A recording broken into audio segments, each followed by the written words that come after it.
नमस्कार dear lovely students, I hope you all are well at home. But आज हम हमारा न्यू चैप्टर है पाठ 14 रचनात्मक कार्य।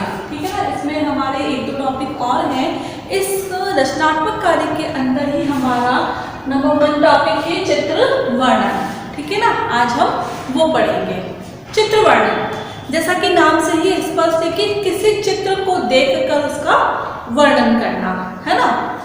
तो बेटा चित्र वर्णन क्या है, हम ये जानने पहले किसी भी चित्र को देखकर जो भाव या विचार मन में आते हैं उसको उसी रूप में लिखना चित्र वर्णन कहलाता है ना। अगर आप कोई चित्र देख रहे हैं तो वो देखकर आप क्या सोचते हैं कि ये किस चीज का चित्र है या इसमें इस चित्र में क्या हो रहा है, अगर हम उस बारे में लिखते हैं तो वो क्या होगा, चित्र वर्णन। ठीक है ना, जैसे कि कोई चित्र बना हुआ है, एक बड़ा सा पेड़ है ना, और उसके ऊपर बहुत सारे आम लग रहे हैं है ना, पक्षी भी बैठे हुए हैं है ना, ऐसा कोई चित्र है आपके सामने, आसपास बहुत सारी हरियाली है, तो फिर हमारे मन में क्या भाव उत्पन्न होगा कि यह तो एक खेत है, खेत में एक बड़ा सा आम का पेड़ है ना, आम के पेड़ पे आम लग रहे हैं, उस पे पक्षी बैठे हैं, पक्षी चहचहा रहे हैं है ना। इस तरीके से हम उस चित्र को देख के बहुत सारे वर्णन, बहुत सारे भाव हमारे मन में आते हैं और हम उनके बारे में जब लिखते हैं तो वो हमारे लिए क्या कहलाता है, चित्र वर्णन कहलाता है। ठीक है ना, किसी भी चित्र को देखकर हमारे मन में जो भाव उत्पन्न होता है, ये चित्र को देखकर हम क्या समझते हैं, ये चित्र किसका है। कई बार ऐसे चित्र हमारे सामने होते हैं बारिश के, है ना, तो हमें पता चलता है बारिश का है ना। कहीं बर्फ गिर रही है, स्नोफॉल हो रहा है ना, तो हमें लगता है कि किसी पहाड़ी क्षेत्र का है ना। कई बार बारिश हो रही होती है ना, लोग रेनकोट पहने हुए होते हैं, किसी के हाथ में छाता है ना। इस तरीके का अगर चित्र होता है तो हमें लगता है कि ये बारिश का मौसम चल रहा है, ये वर्षा का चित्र है, वर्षा ऋतु का चित्र है ना। तो इसी तरीके से किसी भी चित्र को देखकर उसके बारे में लिखना, हमारे मन में जो भी भाव उत्पन्न होते हैं उसके बारे में लिखना चित्र वर्णन कहलाता है। ठीक है, तो बेटा चित्र वर्णन बहुत इजी है ना, लेकिन चित्र वर्णन को करने से पहले या उसके बारे में लिखने से पहले हमें बहुत सारी बातों का ध्यान रखना जरूरी है ना। बहुत सारी बातें ऐसी हैं जिनका हमें ध्यानपूर्वक, मतलब उस चित्र को देखकर बिल्कुल ध्यान रखना है कि हम इसके बारे में क्या लिखें। तो वो कौन से ऐसे पॉइंट्स हैं, कौन से ऐसे बिंदु हैं जिन्हें हमें ध्यान रखना है, मैं उनके बारे में आपको बता रही हूँ। नंबर 1 है, पहले चित्र को ध्यानपूर्वक देखें है ना। उस चित्र को हमें ध्यान से देखना है। कई बार हम क्या सोचते हैं है ना, चित्र को देखकर हो सकता है हम उस चित्र के जो रियल बात है हम वो ना लिख पाए है ना, हम कुछ और सोच रहे हो। इसलिए पहले चित्र को ध्यान से गौर से देखें कि वो चित्र क्या कहना चाह रहा है, उस चित्र में क्या है। ठीक है, नेक्स्ट है, चित्र वर्णन करते समय आपके सभी वाक्य चित्र से संबंधित होने चाहिए है ना।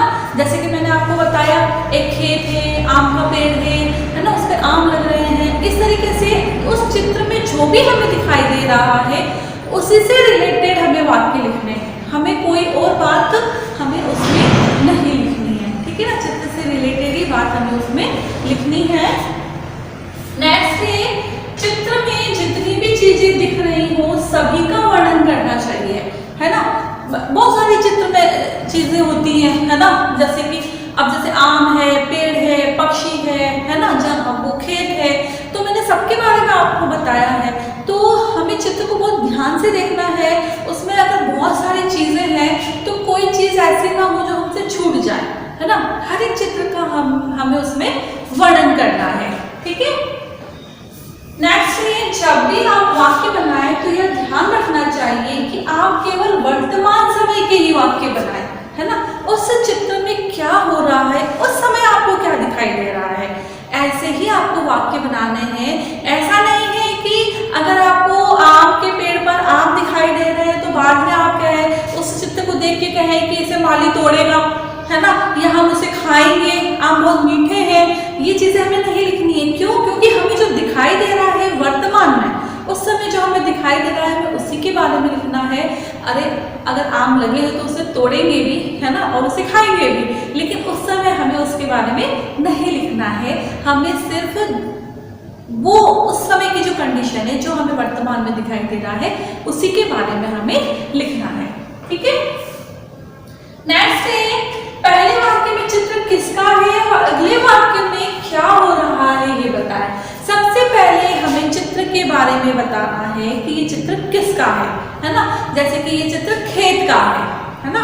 उसके बाद हमने कहा कि पेड़ है, पेड़ पे आम लगे हैं, पक्षी बैठे हैं, ये सारी चीजें मैंने आपको बताई। तो सबसे पहले चित्र किसका है ये हमें बताना है। उसके बाद चित्र में क्या क्या चीजें हैं उनके बारे में आपको बताना है। ठीक है बेटा, तो आई होप यहाँ तक आप अच्छे से समझ गए होंगे।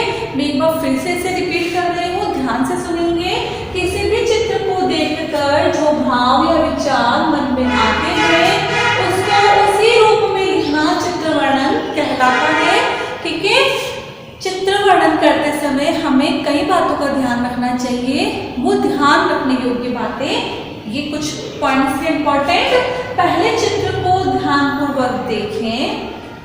नेक्स्ट है चित्र वर्णन करते समय आपके सभी वाक्य चित्र से संबंधित होने चाहिए। चित्र में जितनी भी चीजें दिख रही हो सभी का वर्णन करना चाहिए। जब भी आप वाक्य बनाएं तो ये ध्यान रखना चाहिए कि आप केवल वर्तमान समय के ही वाक्य बनाएं।